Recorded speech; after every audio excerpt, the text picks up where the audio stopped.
Blog Talk Radio.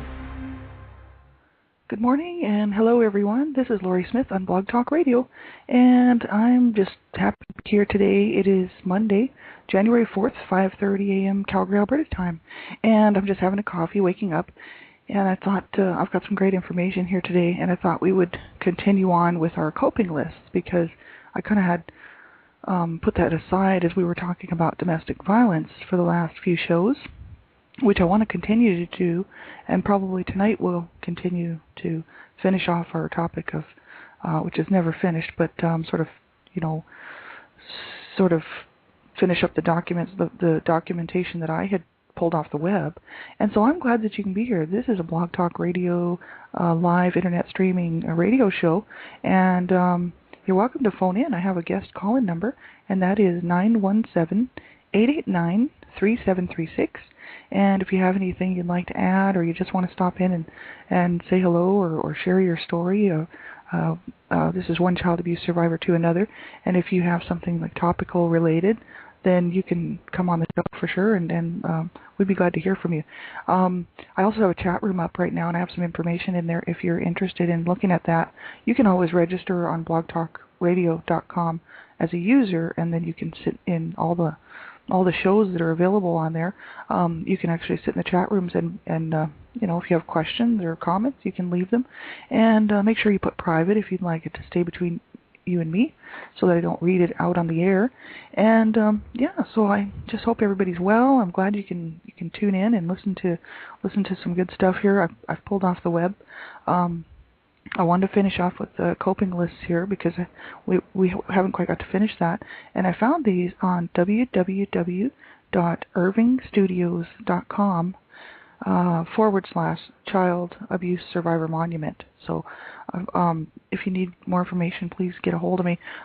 These are great lists. I found that that website is really good. The Michael C. Irving, PhD, psychotherapist and sculptor, is the creator of the Child Abuse Monument up here in Toronto, Ontario, Canada, and he, along with child abuse survivors, created a monument, and it's kind of the first of its kind.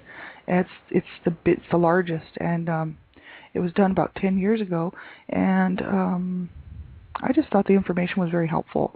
So we'll just kind of go from there this morning.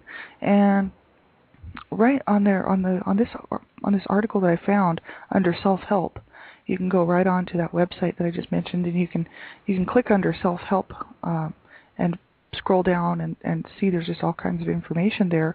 And I found this adult survivor information, and there was a create and use personalized coping lists.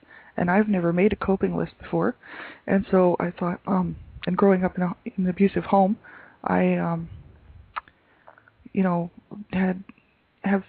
I never was diagnosed with post-traumatic stress disorder, but certainly as I looked at the actual disorder, I could see that a lot of my behaviors were similar to what they were talking about. So I thought it might be nice to actually have a coping list for those times when you just feel, that something stressful happens, and all of a sudden it takes you back and sort of places you in that situation where you remember how you felt, and as you were treated as a child, and it brings up some it's some rough moments for a lot of us survivors. So coping lists, I think, is a good idea. And on this document, they're talking about that write down even the obvious on these lists and vary between the novel and the familiar. So you got to kind of occasionally vary what you do so that it doesn't become stale and doesn't work for you anymore. And also there was some 4 activity lists that are helpful for survivors are daily, weekly activities to take care of yourself and stay healthy. And then also there was to create boundaries. And then the third one is relieve stress. And the fourth one is cope with crisis. And so I just thought we'd look through this some more because it's such a great document. And it's a great article. I pulled it right off the web. It says, manage stress before it is out of control. The trauma you experienced as a child was terrible. The vulnerability and sensitivity that those tragedies created in you is very real. All people have to manage their feelings and life stresses. As a survivor of trauma, you have to work at work at it harder than many others. It is far easier to gain control of a bad feeling before it spirals into despair and a full-blown crisis. And that's generally what would happen with me. Is I didn't reach out for help, and I didn't know how to help myself. And so if I had a situation come up, that something reminded me of something that happened to me as a child, it would kind of sort of take over my thoughts and my feelings, and then before I knew it, I was really down, and this was a long time ago, but I remember how I felt, and so that's why it's really important if you're suffering from post-traumatic stress disorder or just any disorder from child abuse, to make sure that you find out what works for you, because everybody is different, and we all need help in different ways. And so what might work for you might not work for me, and what might work really well for me might not work for you.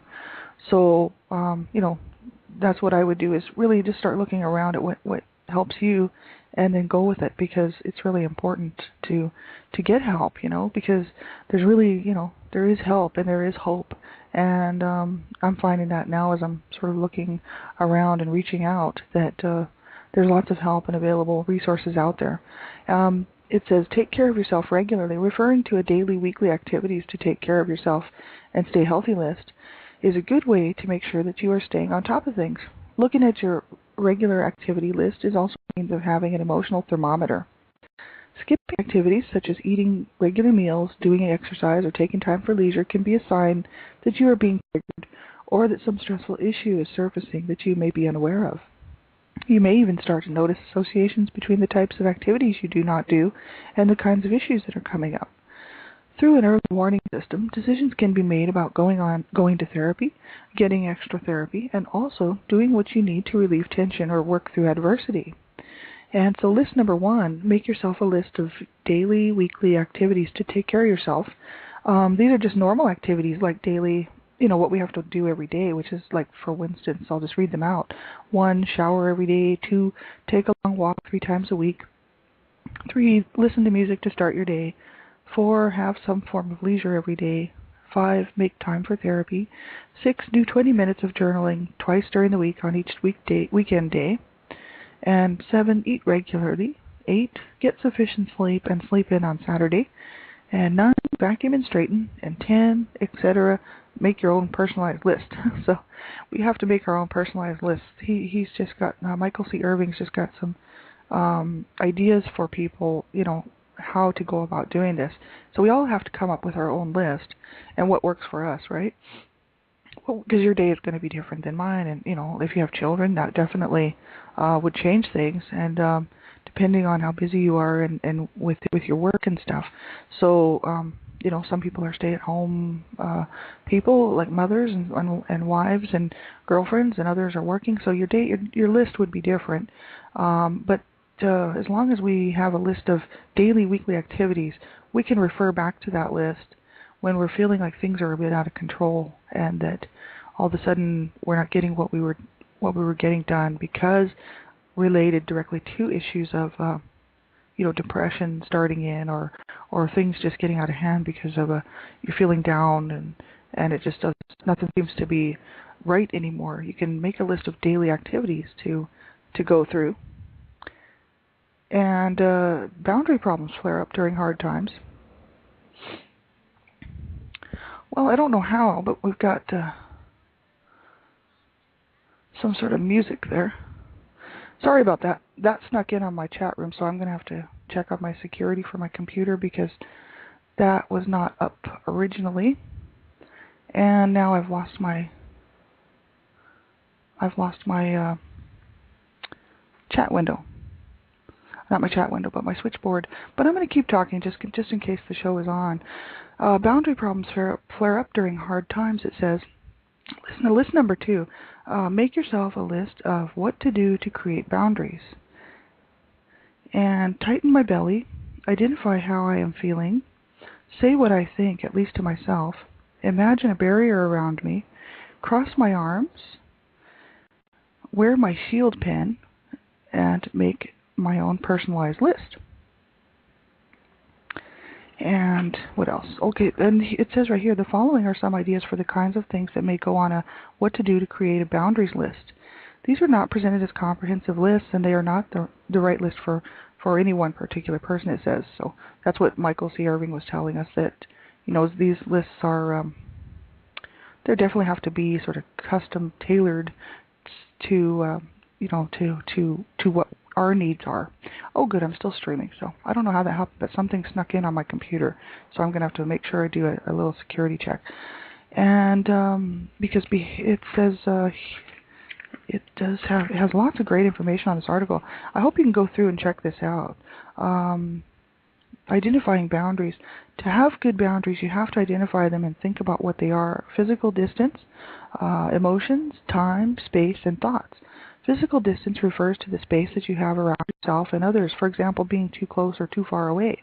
Emotions. Having difficulty with emotional boundaries means not being able to distinguish between your feelings and others' feelings, or merging with someone's emotional energy. And I had a little bit of trouble with that, I'm sure. Time. Problems with boundaries over time, because my mother was depressed, actually most of the time when I was growing up, and angry, and so when I was always trying to read her, and in order to do so, I had to always be watching her emotions and the way that she was feeling, and as I was doing that, it would take over my emotions, because then she would become angry and abusive. So that kind of, I'm not sure if that ties in, but it says time. Problems with boundaries over time means not distinguishing between present, past, and future. It is feeling yesterday's traumas as occurring in the here and now, or being absorbed in the dread or fear that something terrible is going to happen. And there's space boundaries, which is issues with space means not knowing that the place you are in is not somewhere else. For example, your home feels like the place where you were abused. And thoughts boundaries are having what others think dramatically affect you. It is an example of not having healthy boundaries between you and them. And creating cognitive boundaries. Remember, the best time to gain control of panic, anger, or fear is early, before it gets really going. Consciously think about how you feel and what you need to say. Visualize a barrier around negative emotions. You can see a barrier around these negative emotions. See a barrier or wall between you and what you want to keep out. Visualize a protective bubble around you. I like to do that. I actually used to do that. Image or even verbalize that you now have control over your body boundaries and the abuser. Assert boundaries out loud to your abuser without them there. And visualize yourself as strong and empowered. Trust your gut feeling and inner voice. That I do. Practice saying no assertively, but not aggressively. Tell people what your limits are. Visualize that you are surrounded in healing white light. I used to do that. Tell yourself that you are worthwhile. I do that now all the time. Look in the mirror and tell yourself that you love yourself and approve of who you are. I've done that. Banish guilt. That I definitely don't have a problem with. But anybody who does, it's really important, because we are worth it. We have about a minute left. We are worth it. You do matter. You do count. And I don't care what your caregiver told you, or what your parents told you, or what anybody told you. It doesn't matter to me. You are worth it. You do deserve to get the help that you need. You do deserve to have a good life. And I know I had to struggle with that, because I thought I was worthless, and so I tried to destroy myself. And growing up abused like that, I was told I was worthless, and even up until I was 30 years old, I was told I was worthless.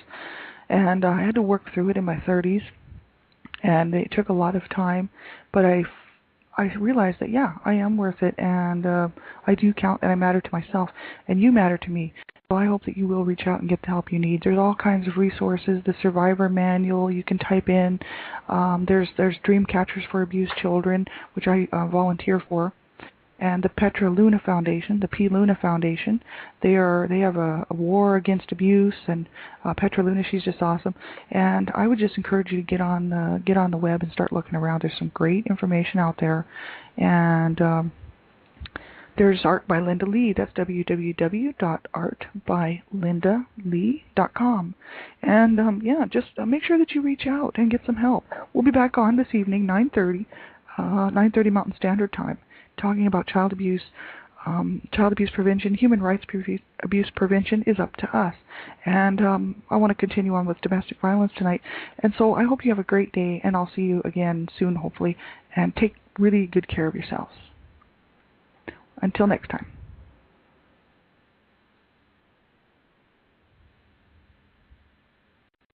Oh, I have someone in my chat room. Hello, Mrs. Success. Mrs. Success is she has a Blog Talk Radio program. She's got two of them now. One is Mrs. Success, and the other one is Morning Glory on Mrs. Success. And I actually have favorited that show because she's a great lady. Tune in and check her out.